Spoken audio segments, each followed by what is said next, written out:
السلام علیکم۔ مہدی کاظمی صاحب کے حوالے سے ایک بہت ہی افسوسناک خبر آپ کے ساتھ شیئر کریں گے۔ مہدی کاظمی جو اپنی بیٹی کی جنگ لڑ رہے ہیں، کچھ دنوں سے بہت سخت بیمار ہیں، ہسپتال میں منتقل ہیں۔ ڈاکٹروں کا مہدی کاظمی صاحب کے بارے میں کہنا ہے کہ مہدی کاظمی ڈپریشن اور ٹینشن کی وجہ سے اس حد تک آ گئے ہیں کہ اٹھنے اور بیٹھنے کے قابل نہیں رہے۔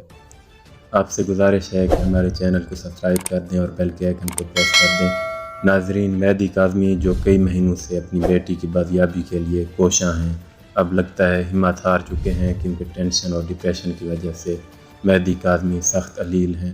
ڈاکٹرز بھی یہی کہہ رہے ہیں کہ مہدی کاظمی شدید ذہنی تناؤ کی وجہ سے بیمار ہیں۔ مہدی کاظمی جو کچھ مہینے پہلے اپنی بیٹی کی رہائی کے لیے ہر فورم پر سرگرم کردار ادا کر رہے تھے، اب منظر عام سے غائب ہیں۔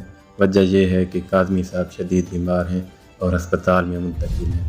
مہدی کاظمی کی اس حالت کی ذمہ دار ہماری ریاستی مشینری اور سست عدالتی نظام ہے۔ کئی مہینوں سے عدالت یہ طے نہ کر سکی کہ بچی اغوا ہوئی ہے یا وہ خود اپنی مرضی سے گئی ہے۔ ہمارے عدالتی نظام کی وجہ سے نہ جانے کتنے مہدی کاظمی منظر عام سے غائب ہو چکے ہیں۔ اللہ تعالیٰ سب کی بیٹیوں کو اپنی حفظ و امان میں رکھے۔